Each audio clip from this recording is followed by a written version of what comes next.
Hello and welcome to the latest from Hearts Standard. My name is Joel Sked and I'm delighted to be joined on this occasion by Scott McIntosh. How are you, mate? Yeah, very well, mate. How are you? Yes, good. Despite not, I didn't tell you this offline, but I was down in the kitchen and dropped blueberries all over my kitchen. So that was a pain in the arse to pick up, and one of those are just a clumsy oaf, and I was standing on them. So cleaning that up, an absolute nightmare. But other than that, yes, it's really nice outside, and I'm looking forward to getting out there soon. Now, we're going to discuss the managerial search for the next Hearts head coach, discuss some names, but more than anything, talk about what profile of manager needs to be recruited. But before we get to that, Hearts Standard is brought to you by S1 Jobs. If it's time to hand in your transfer request, then head over to s1jobs.com and upload your CV today. With thousands of jobs across Edinburgh and the surrounding area, you'll find one at S1 Jobs. Start your search today. Right, Scott, let's start with a bang. Let's start with a pungy subject. If you could appoint the Hearts head coach, just you, if not, who would it be? What kind of head coach would you like it to be? I think I'd quite like a coach that isn't overly obsessed with actually having an identity. And I know that might sound a bit strange because we talk about identity quite a lot when we talk about what we want to see from a team. But actually, I think the more and more you talk about managers and philosophies and identities, it tends to be a bigger crux than a help.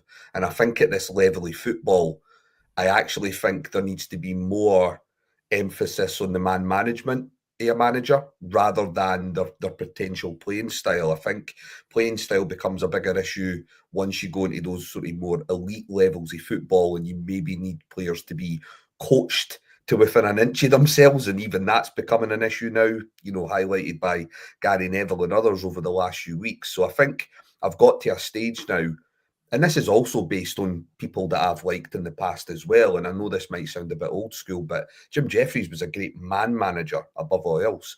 There was examples of when he got the tactics right in games as well, but above all else, he knew how to get the best out of players and he had a keen eye for a player as well. I think Alex McDonald is also of the same ilk, and they were two of the better managers we've had. You even add George Burley to that. You talk to anyone who played under George Burley for that short spell, there was very little done on opposition analysis, if any, in the lead up to a game. He just made the players feel that they were better than the players they were going to be playing on that day. So I think we need to start looking at that type of profile. I think we have allowed ourselves to get into this trend, which I think, I think a lot of teams in the league are obsessed with, to be perfectly honest. I don't think it's just Hearts that have fallen foul with this. I think Hibs and Aberdeen have made the same mistakes down the years as well. But I would like to see us go back a little bit. Whether we do that, that's a far bigger question, unfortunately. But yeah, man management over tactics just now and philosophy is kind of where I'm at. It's interesting you say that, because you've basically just answered my next question as well, because Hearts want to... Graham Jones didn't really go into specifics about this, but he talked about the Hearts developing, if not a style, then certain principles that are common from the academy straight through to the first team. It's stuff you probably hear a lot, and not just from Hearts, from other clubs. And the fact that Andy Webster, Shelley Kerr, Neil Critchley, when he was here, were involved in those discussions and trying to build this identity or philosophy or stuff like that. And it's interesting to say, because I feel quite the same as well, where it's almost like you're trying to overcomplicate it, or try to, in terms of the grander ambitions of the club and what Jamestown want the club to do. It's like trying to kind of run and then sprint before you're actually walking, because you look at where we are just now, and that's what kind of pushed me to write and look at McInnes. And the McInnes article wasn't just out of the blue yesterday. It was something I'd actually written. I'd actually made notes on and was going to write after Naismith had gone, just because of where the team were at that point in the season and the need to kind of turn it around. But you look at the season we've had, and it's just a case of, I think, substance over style. Essentially, that's what needs to happen. Certainly in the short term to get us to a platform, like a solid foundation, then where we maybe can be a bit more cute. Yeah, I think what concerns me is that over the last sort of 10 or 11 years, we've had two instances with Robbie Neilson where I think we've had someone who has as close to sort of old school as you can get now in the modern era. I think in terms of sort of learning under Craig Levine and some of the sort of tactics that he deployed, I think Robbie Neilson is maybe a little bit closer to that than the modern day coach. I think he left us with a solid base. Now, naturally, the second time he left us, we were in a bit of a mire in terms of being on a bad run, but we were still competing for fourth and third place in the league. I think where we've made mistakes is then who we've brought in off the back of Robbie Neilson the two times he's left.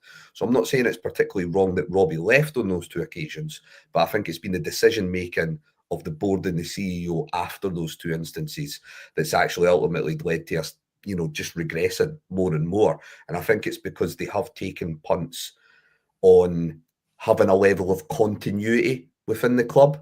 And I think that's something they've wanted to kind of almost ring fence. And I'm just at a stage at just now where we've tried it now for 10, 11 years. We've tried it under a number of different guises, different directors of football, different CEOs, different managers, and it really isn't clicking. I feel like it isn't, although we've had one or two seasons where in the black and white stats we've done okay. Yeah, I don't feel like there's a particular Hearts team that's clicked with the fans, probably going back to that championship season in 2015. That's the last time I feel like there was a real proper connection between the fans and the team as a whole. There's been individuals that have came since then that have certainly caught the eye, but I think as an overall team, we've really struggled to engage with the fans since then. And that's where, like you say, maybe you've just got to strip it back to the basics. And although Derek McInnes probably wouldn't be my individual choice for that, I can understand the rationale behind people looking at him as a possible candidate. Over the last 24 hours, I felt like Derek McInnes' spokesperson, and I really didn't want to be in such a position. It's just I just look at the where we are just now, and it's trying to be realistic, and we're not going to get the perfect head coach or the perfect manager. And what I feel, it is me speaking personally, but speaking to mates as well, that you do, and kind of marrying it with what Jamestown Analytics and what Andrew McKinley said about the search for the manager, certainly the head coach, certainly the last time around, as someone who's like proven track record of getting teams better.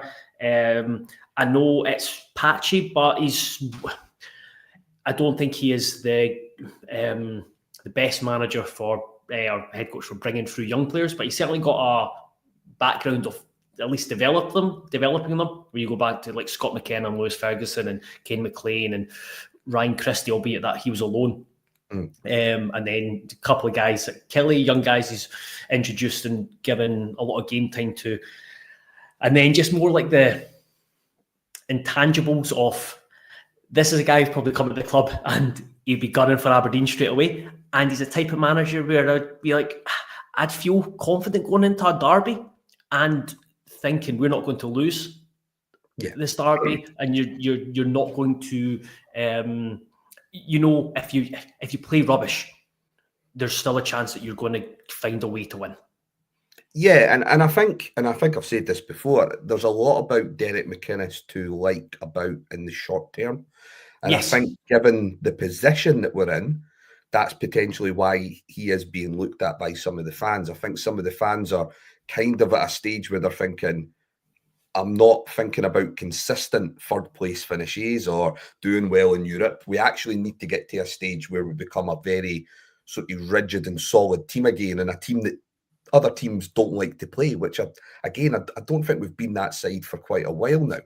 So I think there is an element of that where fans are thinking in the short term and they're thinking, right, who can come in for maybe 12 to 18 months, maybe get us in a situation where there is a foundation that can be built on and potentially somebody else can come in and take the reins off the back of that.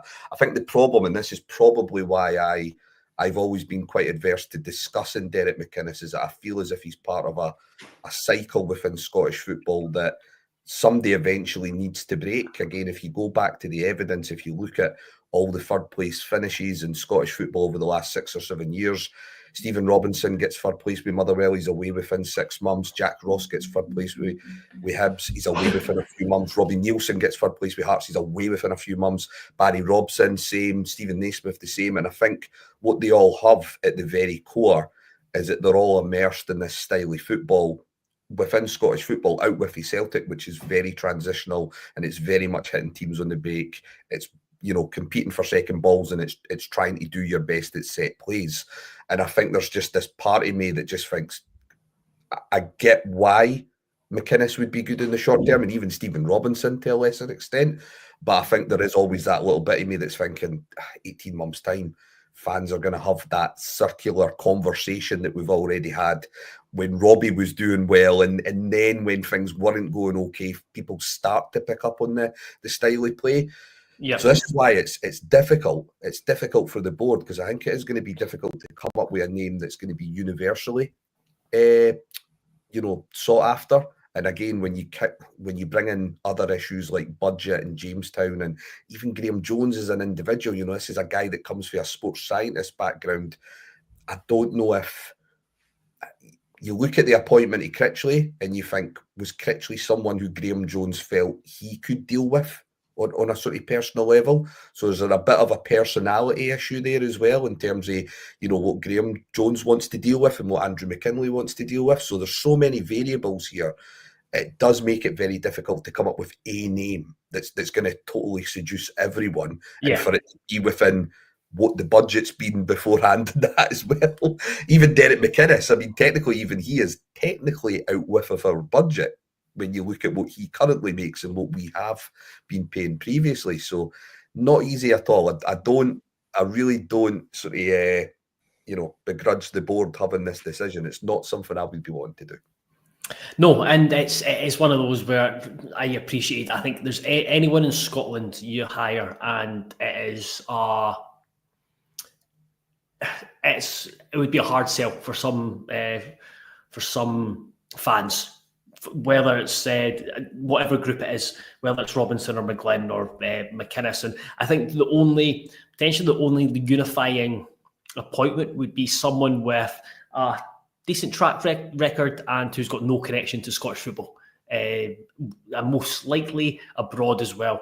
So yeah, it is a difficult one. Just on your when you're talking about finishing third place and being sacked, the last manager to finish third and still be in charge by the end of the next season was John Hughes at Inverness. Yeah, that's mental. You know, it's and again, there's a wider issue. It can't be discussed in 5-10 minutes tonight, but there is a wider issue with Scottish football where it's like, and I don't think it's all just down to the managers. I think fans, I think the media all have an element of sort of influence in this as well. Everyone's chasing instant results. Everyone's wanting instant success. Even teams that in the past probably wouldn't have been looking at, you know, there's even been points earlier on this season where Stephen Robinson was being looked at because St Mirren had a slow start to the season because of their European games. Fans weren't caring that it was a consequence of being successful or relatively successful the season before. So there is a wider issue that needs to be fixed in Scottish football. And I think, again, that's why I have been a bit reluctant to discuss some of the Scottish names. I think because of what's happened with Neil Critchley and to a lesser extent, examples like Lee Johnson at Hibs, I think the English market is probably not a market that a lot of fans, again, would find appetising. I think that's not me, because I do think there are examples of good managers down south that would be in our reach. But again, I do understand that we've maybe just been bitten by that, maybe just a bit too recently, and fans maybe don't want to look there. So I think you're right. I think something a bit left field where, you know, they've maybe been at a decent pedigree, they're maybe known for playing a certain way. And again, I think not having links to the club probably is a good thing just now for some fans. I think because of some of the grumblings around, Nielsen and Naismith and Craig Levine, I think there are some fans that maybe want us to be, or maybe look a little bit further than maybe what's 5 yards further down the corridor at the Orium just now. Yeah, I'll bring in some comments before I ask you something else. So Darren Ross notes there's a Scottish coach doing well in Portugal. Got one front, TAC 7. We have use of GA, USG and Brighton are proof it works. Use whatever the system tells us to. No point trying to outsmart it again. Critchley wasn't that. David Taylor asks, "Hi guys, should we not try and try someone like Michael Skiba? He would probably be the more expensive than wages, but let's be honest, we have to get this right, and to do that, we might just have to push the ball out for once in our lives." And all that's an issue that you've been frustrated with in the past, Scott. Whether he would come or not is a different story. If San Francisco Jambo, sorry. In all seriousness, how can an organisation with world-class analytics and smart people keep hiring the wrong people? There's a story in that. And as much as would much rather have Robinson than McInnes out of manager in Scotland, as I think Robinson's a manager improving each year and McInnes is the opposite. Deviscan, it probably sums up a lot of quite a few fans in that McInnes, Robinson, etc. would be incredibly underwhelming. A continuation of the management merry-go-round of mediocrity in this country. Would need to look for foreign attacking aggressive manager. John Watts says, "Why do we need to look at a Scottish manager?" That was more just discussing realistic, not realistic, but someone who. Just McInnes in terms of this is the closest to a sure thing, in my opinion. Alexander Taylor, we're at the point where none of the realistic appointments we can make will unite the fans. I suppose this is one that's pertinent with a lot of fan feeling. Before any new manager comes in, changes in the boardroom are required. It's time you guys in the press highlighted issues with Anne Budge until she's removed.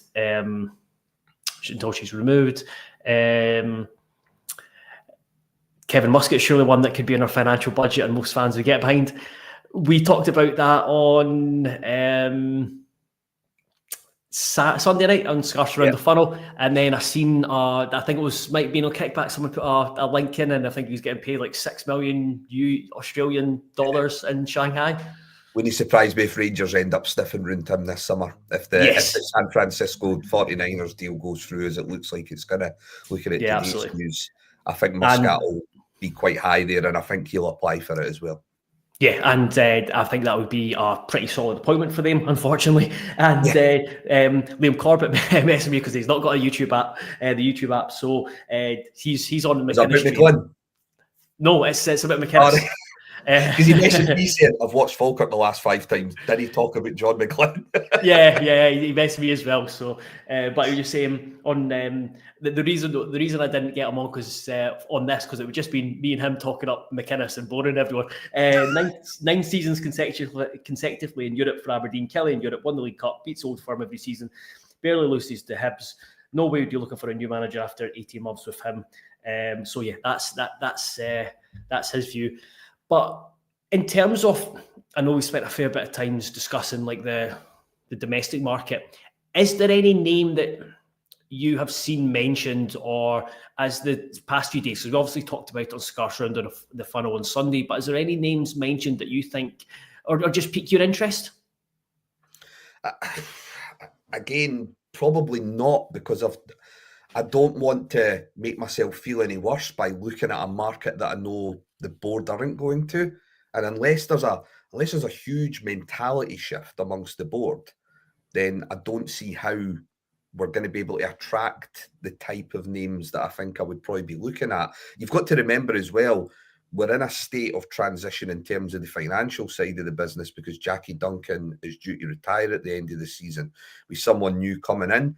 So whether that new person is going to have a different point of view to Jackie when it comes to budgets and finances and that, we don't know. We don't know how closely that individual is going to have sort of worked alongside some of the other people on the board before either, or whether they're going to be somebody completely external. So there is some moving parts within the board as well. Obviously, the Bloom deal is on the horizon as well, and hopefully will be fixed up by the summer, but probably not by the time where, you know, we look to appoint a new manager. So there are a lot of moving parts just now, and that also has a bit of an impact on what we're looking at and how we're going to do it. But I think ultimately it'll be left to Graham Jones and Andrew McKinley to probably do the majority of the work here.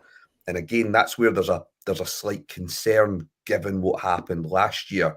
I just don't know if naturally JT will help them with the numbers and they'll be able to pull up the various metrics that they want them to look at in terms of maybe having a history of developing players, or maybe, you know, playing a certain, you know, style of football that they maybe want to see blended into the youth teams as well. But unfortunately, and we sort of touched on this a wee bit on Sunday, what JT can't do for Andrew McKinley and Graham Jones is look at the personality or the behavioural aspects of a manager. And again, I just don't think either of these individuals have a huge amount of experience in having to do this. Like, this is a big gig for Graham Jones, and again, he comes through that sports science background, and I'm sure there is benefits to what he can bring to the club. But this could be an area where we could be sadly still lacking in proper football individuals. I think at least with Joe Savage came with a background that probably put him in a good position when it came to managerial recruitment. It's just unfortunate that when he put a name forward, it fell on deaf ears and it wasn't taken forward.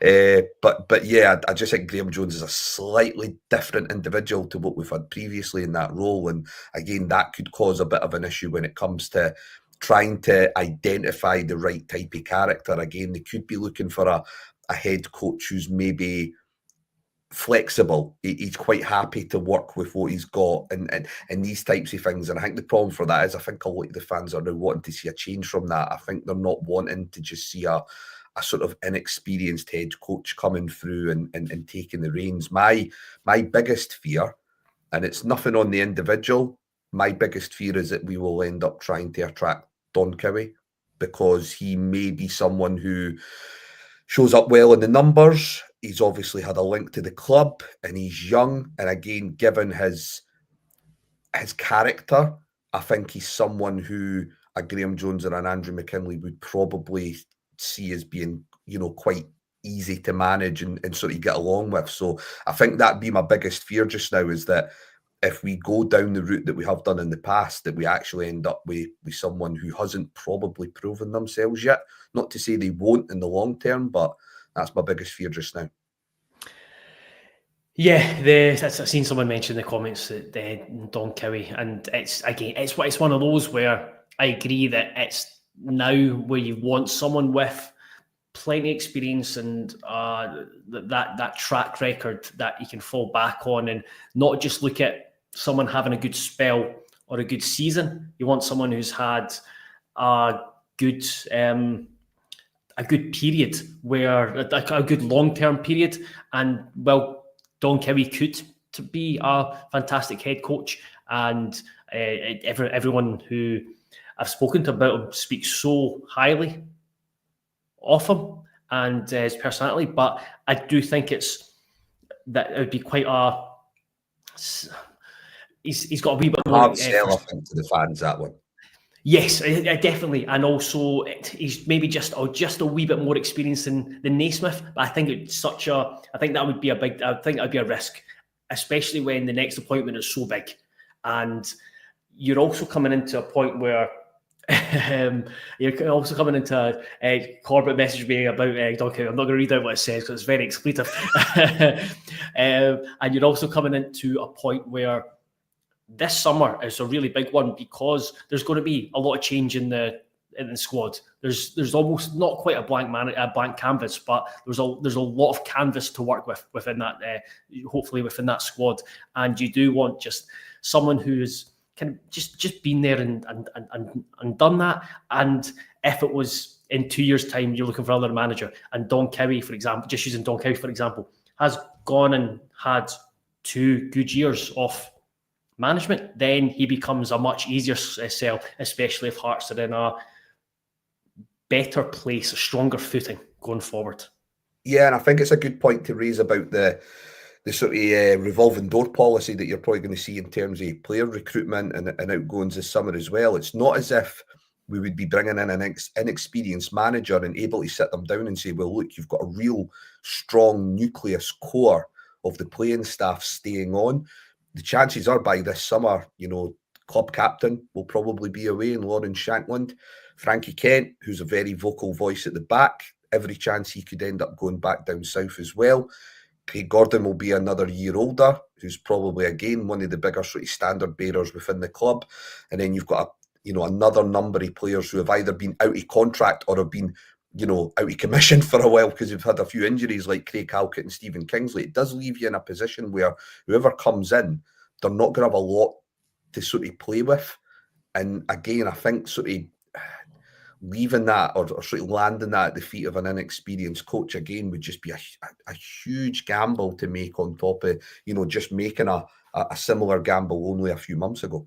Yeah, absolutely. And Kenny's asking, it's like you're convincing yourself. No, we're saying the opposite. Is like it's far too big a risk. And I go back to the fact that we're saying it's our biggest fear. No, it's our biggest fear. It's the fact it's such a big appointment. It's such a big appointment for this summer, and it's one that need to get right. And it's one of those. It's just time will tell if that is going to be the case. Now, unless a few things come up, I'll just quickly. There was a comment I should have favoured that, and it's not to do with the managerial situation. It is to do with. Without getting you in trouble, what did you think of the Budge Shankland interview? Well, not barely interview at Player of the Year event. Well, look, I think there's been two theories or two opinions on the Shankland part of it. I think some people, like myself at the beginning, I think we were quite annoyed with how sort of dismissive he was, and we probably felt that he should have just sort of said something like no comment, but I think there was a bit of a sort of smirk. Now, some people have said that that's potentially him smirking because he thinks it's a silly question and he actually agrees that the players have been responsible. But then some of us are obviously thinking that it's maybe just not the right tone that you want out of one of the sort of main leaders in the dressing room. I think the Anne Budge part of it, I think given that everyone would have been told to just say no comment. Liam Fox does it perfectly. He manages to manoeuvre himself past the young Sky Sports reporter, doesn't say anything, just keeps a smile on his face.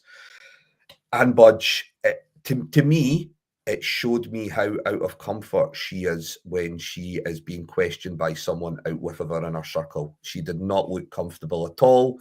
There was a sort of nervous laugh at the start. And then I thought that was poor to talk about someone that you've had to let go the day before and describe them as yesterday's news. It was disrespectful. Yes. And look, again, I've had a couple of back and forth with people who are trying to see it from another point of view. Some people have felt that she was maybe intimidated or blindsided. I'm not quite sure how she could be intimidated when she had all her peers round about her. It was, we're talking about Adam Binney here. This is no disrespect to Adam. Adam's just sort of, he's just learning his feet just now. He's working with Sky Sports, PLZ and that. He's a great young guy. But let's be honest, it's not Paxman sitting her down for 30 minutes here to grill her. Like, this was a young Sky Sports reporter asking her a pretty standard question. And given that everyone else seemed to be, toeing the party line, it was a mixture of disrespectful and it was quite embarrassing as well, to be honest. And again, the fact that I received a message from somebody at the club today to say they're really raging at this reporter, and it's like there's no self-reflection in it at all. There's just zero self-reflection. Again, this is why some of the fans are just fed up with it. Like, there's no communication. Like, just come out and just say, we're not going to make any comment about this. Just put out a very simple correspondence to the fans saying, look, if we get asked about this, we cannot comment about it. We will come up with something a bit more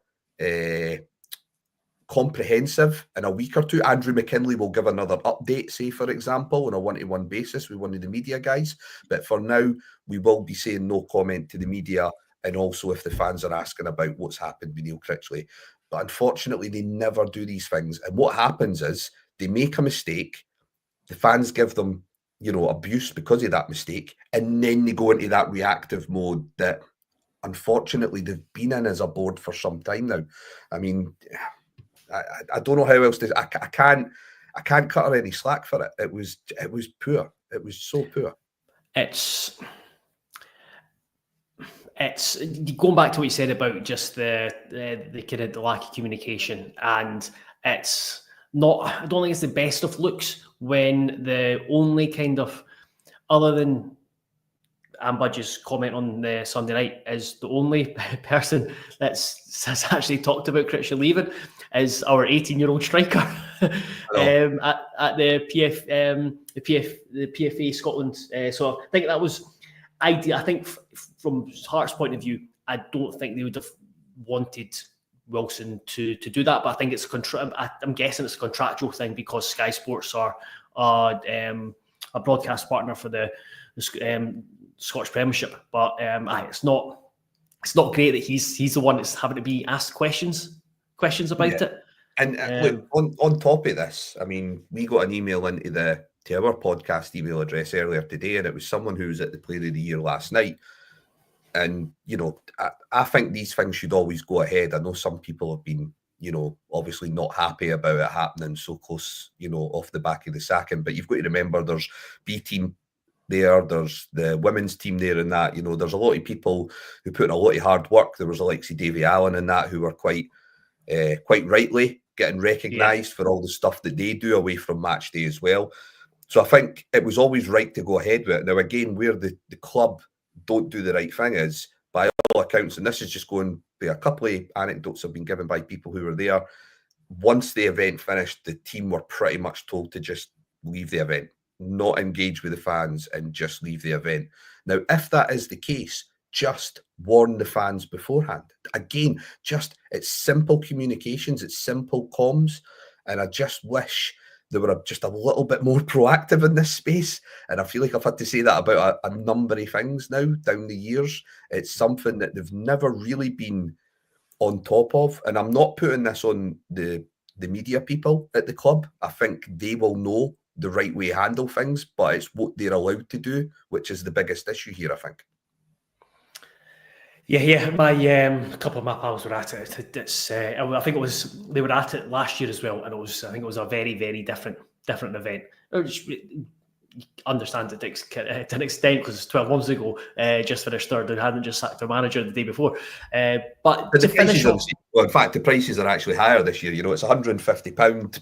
I just think if there's a worry that you're worried about players saying the wrong thing in that, I get that. I totally understand that. And I understand that they were maybe trying to address that risk. But again, just forewarn people. It's just basic comms. It's basic manners. And I do think every time they don't do that, they're either showing two behavioural issues here. They're either incompetent or they don't care. Neither to me are a good look. No. And to finish on a positive, just quickly on the Player of the Year, James Penrice. Would the only thing you surprised that maybe Benny wasn't got one of the awards, or did Penrice? Really. I think Penrice has been pretty consistent over the piece. I think with Benny, you probably look at Benny switching on from around maybe October onwards. Probably actually off the back of getting fully fit and Naismith leaving. I think Benny sort of really suited that 4-2-4 that Critchley came in and implemented straight away. That's when you saw a real upturn with Benny and Cammy Devlin in terms of their performances this season. I think with Penrice was the one constant even in that initial 8-game stretch. Even then, we're still saying, wow, Penrice is really slotted in well. So yeah, I think he deserves it. He's had a really solid season. It's a bit unfortunate that him and Spittle haven't had the same sort of understanding and not been allowed to have that understanding over the last couple of months. But yeah, definitely deserves it for me. And James Wilson, no surprise that he's been nominated. He should. The other three Young Player of the Years have escaped me, but he really should win it, shouldn't he? There's Lennon Miller. Iggerman's a bit of a strange one because when they signed him, he was nowhere near the first team for the first 2 or 3 months. I mean, I think they looked at him as a real raw prospect. And I think he is to an extent. I think he goes through real spells he's not doing much, and then he'll have maybe a 2 or 3 game stretch where he does really well. Lennon Miller, to me, is probably the outstanding candidate, but he's almost been here before last season. This is now his second season. I don't know if that maybe will go against him in the minds of some of the sort of voters. I think Arnie Engels, he's a very good player, but I still think Hatate and McGregor still hold more influence in that Celtic midfield, and he was bought for 11 million. So does he really fall into that criteria? I'm not quite sure. So I think if it was up to me, it would go to Lennon Miller, and James Wilson would probably be, fighting for second spot. But I think there's a chance James Wilson will get it because of the exposure from getting the international call-up. Albeit, I would say, since that point, he's been a bit unfortunate through sort of, ill discipline and then obviously, consequences out of his control with the red card against Aberdeen for Steinvender, meaning he came off at half-time in that game. So, yeah, he's been a little bit unfortunate since the call-up. That's been a bit stop-start for him since then, but he will have a chance, definitely. Yeah, I obviously biased, so I think he should win it. And just because also I take it the fact that he's broken through when he was just 17, the accolades that he's got along the way in club's youngest European. I know players probably don't take this into consideration, but youngest players scoring European goal for Hearts, youngest Scotland international. And I also think there's a kind of extra premium on the fact that he's done it as a striker. I think that's probably one of the harder roles to break into, or certainly become a regular player. It's easier coming off the bench and get some minutes here and there, but to come and actually be a important first team player.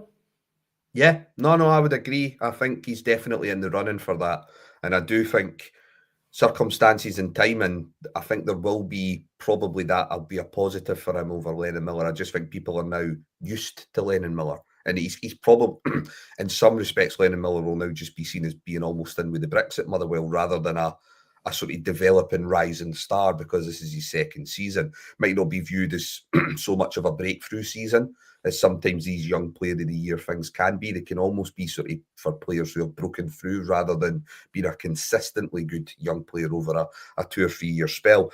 I think, and this might annoy some Hearts fans, but I think for me, Triantis should have probably been in there ahead of Arnie Engels. Yeah, Arnie Engels is a nonsense decision. I think the Engels one it's a little bit of playing to the galleries and just making sure you've got a balance between Celtic and Rangers in there. I actually think Triantis has had more influence on Hibs' season than Engels has had on Celtic. You could take Arnie Engels out that Celtic midfield and put Luke McCowan in there, and it wouldn't make a difference. Luke McCowan would hit the same number of goals and assists for me. So yeah, I think that was one, but I know that might annoy a few people, but yeah, he's probably the one that was probably missed out on. And I'll just finish a message from Tommy. I won't read it all out, but I don't believe Scott and I are moaning and whining and attacking the club. It's more critiquing the club and pulling up the club up in areas where it's. I do like searching desperately. I don't think we've had to search desperately. I think, clips just come to us. We're not really having to go digging for this stuff. I think when it comes to maybe pointing out where they went wrong with the comments. People are interested, people are asking questions. So yeah, it's more just have an analysis of all things good and bad. Watching and listening, so it's obviously not been too bad for them. And we'll leave it there. Scott, thank you very much. Thank you very much, everyone who has listened, who has engaged, and those who listen on the podcast. I'll be back later on in the week, probably to preview the trepidatious trip to Ross County for the next big game that Hearts involved in. Other than that, be sure to check out heartstandard.co.uk for all the latest, and be sure to subscribe as well to the YouTube channel. It's free. But until the next time, thank you very much and goodbye.